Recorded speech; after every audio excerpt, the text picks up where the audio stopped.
നമസ്കാരം. കശ്മീരിൽ നിന്നുള്ള ദിയോബന്ദി മത നേതാവ് മുഫ്തി സയ്യിദ് ഖാൻ പറഞ്ഞിരിക്കുകയാണ്, കശ്മീരിൽ നിന്ന് പാകിസ്ഥാനിലേക്ക് ഭീകരവാദ ട്രെയിനിങ്ങിന് പോകുന്ന ആൾക്കാരുടെ അവസ്ഥ അങ്ങേയറ്റം പരിതാപകരമാണ്. പ്രത്യേകിച്ചും അവിടെയുള്ള സ്ത്രീകൾ, അവിടെ നിന്ന് പോകുന്ന സ്ത്രീകളുടെ കാര്യമാണ് ഏറ്റവും അധികം കഷ്ടം. ഒരു റൊട്ടിക്ക് വേണ്ടിയിട്ടൊക്കെ ക്രൂരമായ ലൈംഗിക പീഡനം അനുഭവിക്കേണ്ടി വരുന്നുണ്ടായിരുന്നു അവർക്ക് എന്നതാണ് ഇദ്ദേഹം ഇപ്പോൾ തുറന്നു പറയുന്നത്. അതോടൊപ്പം തന്നെ അവിടുത്തെ യുവാക്കൾ, പുരുഷന്മാർ അവിടേക്ക് പോകുമ്പോൾ വലിയ കഷ്ടവും അവർക്കും ഏൽപ്പെടാറുണ്ട്. അവരെയും ലൈംഗിക അടിമകളെ പോലെ ഉപയോഗിക്കാറുണ്ട്. അതോടൊപ്പം തന്നെ പല രീതിയിൽ വളരെ കഠിനമായിട്ടുള്ള ജോലികൾ, വളരെ ക്രൂരമായ യാതനകൾ, ഭക്ഷണം കിട്ടാത്ത അവസ്ഥ, അങ്ങനെ വലിയ ക്രൂരതയാണ് അവർ നേരിട്ട് കൊണ്ടിരുന്നത്. ഇനി അവിടെ നിന്ന് മടങ്ങി തിരിച്ചു വരാമെന്ന് വിചാരിച്ചാലോ വഴിയിൽ വെച്ച് ഇവർ വധിക്കപ്പെടും എന്നുള്ളതാണ് മറ്റൊരു വസ്തുത. ചില ആൾക്കാരൊക്കെ അവിടെ നിന്ന് രക്ഷപ്പെട്ട് വന്നിട്ടുണ്ട്. അവർ പങ്കുവച്ചതും ഈ തരത്തിലുള്ള കാര്യങ്ങൾ തന്നെയാണ് എന്നതാണ്. പലരും ഇത് പങ്കുവയ്ക്കാൻ മടിച്ചിരുന്നു. കാരണം എങ്ങനെയാണ് ഇത് പങ്കുവയ്ക്കുന്നത് എന്ന് അവർക്കറിയില്ലായിരുന്നു. അങ്ങനെ വലിയ ക്രൂരമായ ട്രോമ അവർ നേരിട്ടിരുന്നു എന്നുള്ളതാണ്. തിരിച്ചെത്തിയ ആൾക്കാർ, അവിടെ കഴിയുന്ന ആൾക്കാർ ഈ ക്രൂരമായ അവസ്ഥയിൽ മനം നൊന്ത് അവിടെ നരകയാതന അനുഭവിച്ചുകൊണ്ട് ജീവിക്കുന്നവരുണ്ട്, മരിച്ചവരുണ്ട് എന്നൊക്കെയാണ് ഇദ്ദേഹം പറയുന്നത്. മുസ്ലിം സ്ത്രീകളുടെ കാര്യം അങ്ങേയറ്റം കഷ്ടമാണ് എന്നുള്ളതാണ്. ഇവിടെ നിന്ന് പല ആൾക്കാരും ഐസിസ് റിക്രൂട്ട്മെൻറ്റിനൊക്കെ പോയിട്ടുണ്ട്. അവരുടെ അവസ്ഥ സമാനമായ രീതിയിൽ തന്നെ. കേരളത്തിൽ ധാരാളം പേർ സിറിയയിലേക്കോ അഫ്ഗാനിസ്ഥാനിലേക്കോ ഒക്കെ പോയ ആൾക്കാരുണ്ട്. അവരുടെയും അവസ്ഥ മറ്റൊരു തരത്തിലല്ല. കാരണം അവിടേക്ക് പോയ അവിടെയുള്ള ആൾക്കാർ പല രീതിയിലാണ് കാണുന്നത്. കുർദുകളെയൊക്കെ ലൈംഗികമായി ഉപയോഗിച്ചതുപോലെ തന്നെയാണ് ഇവിടെ നിന്ന് പോകുന്ന ആൾക്കാരെയും ഉപയോഗിക്കുന്നത്. കാരണം അവർക്ക് ഈ ഹൂറികളുടെ അടുത്തേക്ക് എത്തുന്നതിന് മുമ്പ് ഉള്ള ഒരു എൻ്റർടൈൻമെൻ്റ് ആയിട്ട് മാത്രമേ ഇവരെ കണക്കാക്കുന്നുള്ളതാണ്. പിന്നെ മതം തലയ്ക്ക് പിടിച്ചു പോയതുകൊണ്ട് പിന്നെ ഒന്നും തന്നെ ചെയ്യാൻ പറ്റാത്ത ഒരു അവസ്ഥയാണ്. ഇവിടെ നിന്ന് വലിയ കഷ്ടപ്പാടൊന്നും ഏറ്റിട്ടല്ല ഇത്തരം ഐസിസിലേക്കും മറ്റു കാര്യങ്ങൾക്കൊക്കെ പോയത്. മതം തലയ്ക്ക് പിടിച്ചിട്ട് തന്നെയാണ്. ചിലർ പരിവർത്തനം ചെയ്യപ്പെട്ടതിന് ശേഷം ഇവിടേക്കൊക്കെ പോയിട്ടുണ്ട്.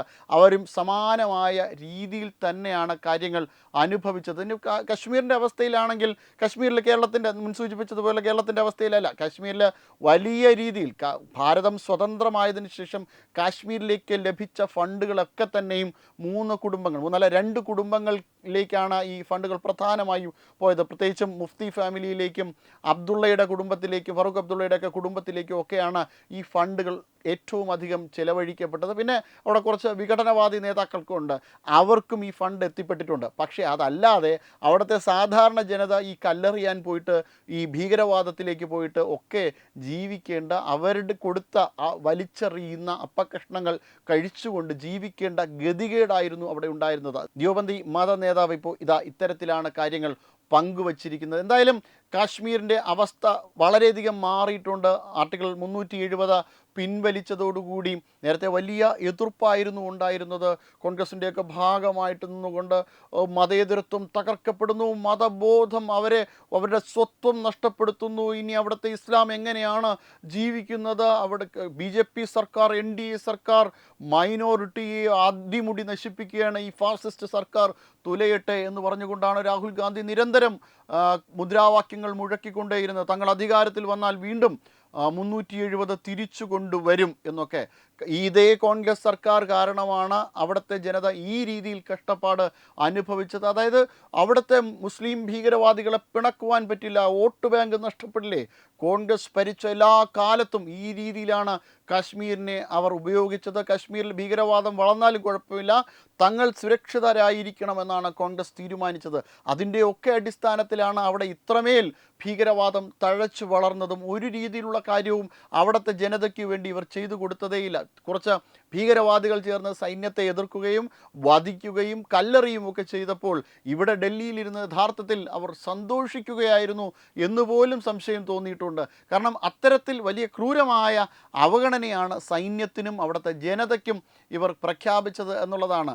അതിൻ്റെയൊക്കെ ഫലമായി നിരവധി പേരാണ് അതിർത്തി കടന്ന് ഈ ഭീകരവാദ പ്രവർത്തനത്തിൻ്റെയൊക്കെ ഭാഗമായി മാറിയത്. പക്ഷേ ഇന്ന് അവർ കുറേയധികം സന്തോഷിക്കുന്നുണ്ട്. കാരണം അവർക്ക് നല്ല മെച്ചപ്പെട്ട ഒരു ഭരണം തന്നെ എത്തുകയും 370 പിൻവലിക്കുകയും ഈ ഭീകരവാദികളിൽ നിന്ന് അത്രയൊന്നും വലിയ ശക്തമായ ആക്രമണം ഇപ്പോൾ ഉണ്ടാകുന്നുമില്ല. ഇപ്പോഴും ചില ആൾക്കാരൊക്കെ അവരെ പിന്തുണയ്ക്കുന്നുണ്ട്, ചില മേഖലകളിൽ ഭീകരവാദികളെ പിന്തുണയ്ക്കുന്ന ആൾക്കാരുമുണ്ട്. പക്ഷേ അത്തരം ആൾക്കാർ അധികമുണ്ടായിരുന്ന കാശ്മീരിൽ നിന്ന് ഏറെ കുറഞ്ഞിരിക്കുന്നു. വളരെ തുച്ഛമെന്ന് പറഞ്ഞാൽ ഈ 1% താഴെ മാത്രമേ ആൾക്കാർ ഇപ്പോൾ ഭീകരവാദത്തെ പിന്തുണയ്ക്കുന്ന ആൾക്കാരുള്ളൂ എന്നുള്ളതാണ് ഏറ്റവും പ്രധാനപ്പെട്ട ഒരു വസ്തുത. എന്തായാലും ഭീകരവാദികളിൽ നിന്ന്, ഈ കൊടും ഭീകരവാദികളിൽ നിന്ന് വലിയ ക്രൂരമായ ആക്രമണം തന്നെയാണ് ഇവിടെ നിന്ന് പോകുന്ന ആൾക്കാർ ഏറ്റുവാങ്ങുന്നത്. അവിടുത്തെ സ്ത്രീകൾ നേരത്തെ സൂചിപ്പിച്ചതുപോലെ റൊട്ടിക്ക് വേണ്ടിയിട്ട് സ്വന്തം മാനം വിൽക്കേണ്ടി വരുന്നു, ഭക്ഷണത്തിന് വേണ്ടിയിട്ട് ക്രൂരമായ ലൈംഗിക പീഡനങ്ങൾ ഏൽക്കേണ്ടി വരുന്നു. അവർക്കൊരു എൻ്റർടൈൻമെൻറ്റാണ് ഈ സ്ത്രീകളെന്ന് പറയുന്നത്.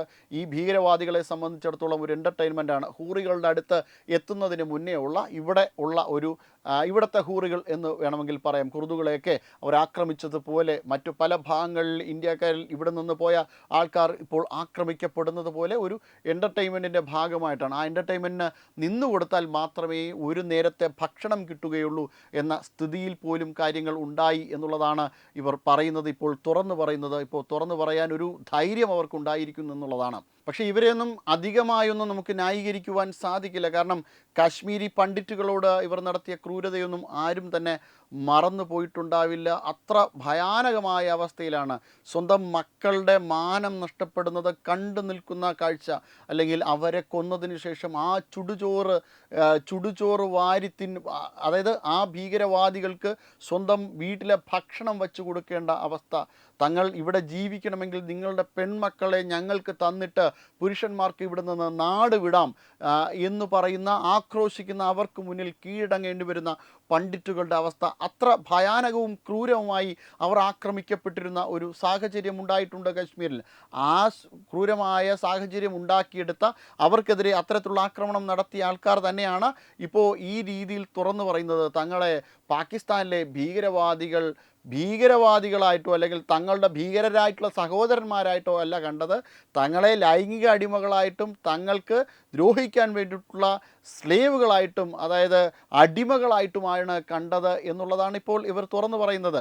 നേരത്തെ ഇവർക്ക് തുറന്നു പറയാൻ പോലും സാധിച്ചിരുന്നില്ല. കാരണം ഇത്ര വലിയ ഒരു ക്രൂരത ഇവിടുത്തെ ഹിന്ദുക്കൾക്ക് നേരെ, ഇവിടുത്തെ പണ്ഡിറ്റുകൾക്ക് നേരെ നടത്തിയതിന് ശേഷം തങ്ങൾ പാകിസ്ഥാനിലേക്ക് ചെന്നപ്പോൾ അവരെ വലിയ രീതിയിൽ കാണും, അവിടെയുള്ള ആൾക്കാർ തങ്ങളെ പൊന്നുപോലെ നോക്കും എന്നൊക്കെയാണ് ധരിച്ചു വച്ചിരുന്നത്. പക്ഷേ അങ്ങനെയൊന്നുമല്ല കാര്യങ്ങൾ എന്ന് ഇപ്പോൾ ബോധ്യമായിരിക്കുന്നു. എന്തായാലും അവിടെ നടത്തിയ ഒരു മതത്തിൻ്റെ പേരിൽ നടത്തിയ അപ്പീസ്മെൻറ്റ്, അവിടെ സന്തോഷിപ്പിക്കുവാൻ വേണ്ടിയിട്ട് കോൺഗ്രസ് നടത്തിയ പല കാര്യങ്ങൾ കൊണ്ടും ഇത്തരത്തിലുള്ളൊരു ഗുണമൊക്കെ ഉണ്ടായി. കോൺഗ്രസിൻ്റെ ഈ മതേതരത്വം ഏതുവരെ എത്തും എന്ന് നോക്കിയാൽ അതിൻ്റെ ഒരു ചരിത്രം പരിശോധിച്ചാൽ ഷാബാനു കേസ് മുതൽ, അല്ലെങ്കിൽ അതിനു മുൻപ് തന്നെ തുടങ്ങണം. കാരണം ആദ്യമായിട്ട് ഇങ്ങനൊരു സാഹചര്യം ഉണ്ടാക്കി കൊടുത്തത്, ഈ 370 അവിടെ കൊണ്ടുവരുവാൻ വേണ്ടിയിട്ടുള്ള സാഹചര്യം ഉണ്ടാക്കി കൊടുത്തത് തന്നെ മതേതരവാദികളുടെ അപ്പോസ്തലനായ സാക്ഷാൽ പണ്ഡിറ്റ് ജവഹർലാൽ നെഹ്റു ആയിരുന്നു. ജവഹർലാൽ നെഹ്റു ഒന്ന് കണ്ണടച്ചതിന് ശേഷം മാത്രമാണ് ഇങ്ങനെ ആർട്ടിക്കിൾ 370 അവിടെ ഉണ്ടാകുന്നത്. ഞാനൊരു കാശ്മീരിയാണ്, എനിക്ക് എങ്ങനെ ഈ കാശ്മീരിൻ്റെ കുഴപ്പം തീർക്കാൻ പറ്റും എന്നറിയാമെന്ന് പറഞ്ഞുകൊണ്ട് ഇന്ത്യയുടെ ഒരു സ്ഥലം മാത്രമാണ് നെഹ്റു ശ്രദ്ധ കേന്ദ്രീകരിച്ചത്. അത് ഭാരതത്തോട് ചേർക്കാൻ വേണ്ടിയിട്ട് നോക്കിയത് ജമ്മു കാശ്മീരാണ്. ആ ഭാഗത്ത് മാത്രമേ ഇപ്പോഴും കുഴപ്പം സ്ഥായിയായി നിൽക്കുന്നുള്ളൂ. ഇപ്പോൾ 370 പിൻവലിച്ചപ്പോൾ അവിടുത്തെ പ്രശ്നങ്ങൾ ഏകദേശമൊക്കെ കഴിഞ്ഞു. അതിനും ഇവിടുത്തെ ഭാരതീയ ജനതാ പാർട്ടിയുടെ നേതൃത്വത്തിലുള്ള സർക്കാർ തന്നെ വരേണ്ടി വന്നു, NDAയുടെ സർക്കാർ തന്നെ വരേണ്ടി വന്നു. ലാൽ ചൗക്കിൽ ഇപ്പോൾ ആർക്കും ചെന്ന ദേശീയ പതാക ഉയർത്താം. അന്ന് ആദ്യമായി ദേശീയ പതാക ഉയർത്തിയതും NDAയുടെ നേതൃത്വത്തിലാണ്, BJPയുടെ നേതൃത്വത്തിലാണ്. ഇപ്പോൾ ആർക്കും ചെന്ന് ദേശീയ പതാക ഉയർത്താൻ പറ്റുന്ന ഒരു സാഹചര്യമാണ് ജമ്മു കാശ്മീരിലുള്ളത്. പക്ഷേ ആ ഒരു സാഹചര്യം ആയിരുന്നില്ല അന്ന് ഭാരതീയ ജനതാ പാർട്ടിയുടെ ഇപ്പോഴത്തെ പ്രധാനമന്ത്രി ഉൾപ്പെടെ അന്ന് മുരളി മനോഹർ ജോഷിയുടെ നേതൃത്വത്തിൽ ചെന്ന് ലാൽ ചൗക്കിൽ ചെന്ന് ത്രിവർണ്ണ പതാക ഉയർത്തുന്ന സമയത്ത് വലിയ ഭീഷണിയായിരുന്നു നേരിട്ടിരുന്നത്. ഇപ്പോൾ രാഹുൽ ഗാന്ധിക്കോ ആർക്കോ ചെന്നോ ലാൽ ചൗക്കിൽ ചെന്ന് ത്രിവർണ്ണ പതാക ഉയർത്താം, ആരും തന്നെ വന്ന് ബോംബിടില്ല. അത്തരമൊരു സാഹചര്യത്തിന് തീർച്ചയായിട്ടും നന്ദി പറയേണ്ടത് ഇപ്പോഴത്തെ ഭരണകൂടത്തോട് തന്നെയാണ്. എന്തായാലും വലിയ ക്രൂരമായ ആക്രമണമാണ് പാകിസ്ഥാനിൽ നിന്ന് അവിടുത്തെ ജനത നേരിട്ടത് എന്ന്, അല്ലെങ്കിൽ പാകിസ്ഥാനിലേക്ക് ഭീകരവാദ പ്രവർത്തനത്തിന് വേണ്ടി പോയ ആൾക്കാർ നേരിട്ടത് എന്നുള്ള കാര്യം അറിയുന്നതിൽ തീർച്ചയായും ഒരു മനുഷ്യൻ ഒരു ബുദ്ധിമുട്ട് ഏർപ്പെട്ടപ്പോൾ സന്തോഷിക്കുകയല്ല. പക്ഷേ ഈ ഭീകരവാദത്തിന് വേണ്ടിയിട്ട് അവിടേക്ക് പോയ ആൾക്കാർ ഈ ക്രൂരത അനുഭവിക്കുന്നതിൽ ഒരു തെറ്റും പറയാൻ പറ്റില്ല. കാരണം അവർ തന്നെ വരുത്തിവെച്ച ചില കാര്യങ്ങൾ തന്നെയാണിത്. Web desk Tatwamayi news. HIV അണുബാധ സന്തോഷപൂർണമായ ഒരു ജീവിതത്തിന് തടസ്സമല്ല. HIV അണുബാധയ്ക്ക് ഫലപ്രദമായ ചികിത്സ ഇന്ന് ലഭ്യമാണ്. ഇതിന് യഥാസമയം അണുബാധ കണ്ടെത്തുന്നതും കാലേക്കൂട്ടി ചികിത്സ നടത്തേണ്ടതും അത്യാവശ്യമാണ്. സൗജന്യമായ ചികിത്സയും മാർഗനിർദ്ദേശങ്ങളും സർക്കാർ ആശുപത്രികളിലെ ART അഥവാ ഉഷസ് കേന്ദ്രങ്ങളിൽ ലഭ്യമാണ്. ആരോഗ്യ സംരക്ഷണം ഓരോരുത്തരുടെയും ഉത്തരവാദിത്തമാണ്.